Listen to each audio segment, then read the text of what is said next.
الشخص ده بيقول لي ايه؟ اقنعني ان في اله، اقنعني انت ان مفيش اله. عندك حاجه تقنعني بيها؟ لو خليه واحده موجوده لابد يكون وراها شخص خالق.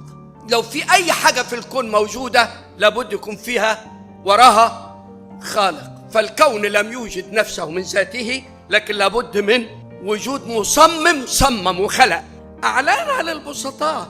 يا حبيبي انت بتدخل في دايره اكبر من حجمك وحجم الخليقه كلها. الله اعظم من الكون كله، ده الخالق.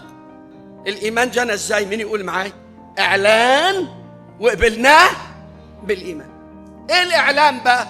ان الله واحد. احنا لا نؤمن الا بالله الواحد، ما نؤمنش بتعدد الالهه.